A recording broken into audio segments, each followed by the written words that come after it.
কিছু কিছু মানুষ আছে এত জ্বালায় না, মনে হয় গরম তেলে ফেলে ঝান্নাই করে ছেঁকে দিই।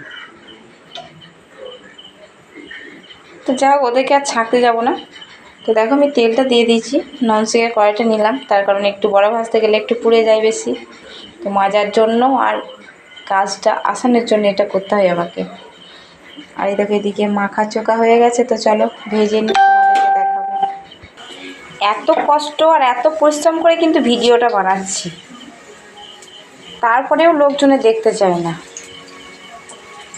ভিডিওটা ধাক্কা দিয়ে চলে যাবে। কিন্তু যারা সিনিয়র আছে তারা কিন্তু ভিডিওটা দেখেই যাবে।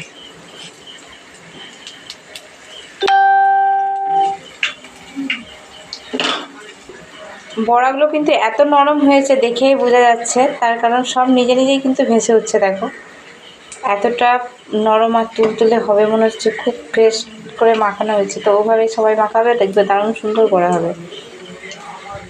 তো এইগুলো কিন্তু আমার ঠাকুমার থেকে শেখা। তো আমিও আগে পারতাম না, কিন্তু ঠাকুমায়ের দেখে দেখে কিন্তু আমি শিখে নিয়েছি।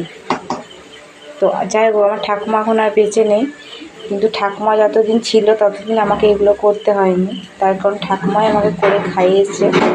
এখন ঠাকুমা নেই মানে আমাকে করে খেতে হচ্ছে।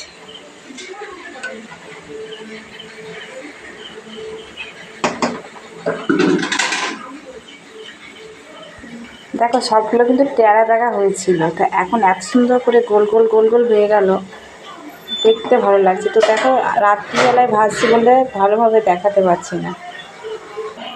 তো দেখো কত সুন্দর আর কত তুলতুলে হয়েছে বড়াগুলো, কিন্তু তো দারুণ হয়েছে, তোমাদেরকে দেখাচ্ছি।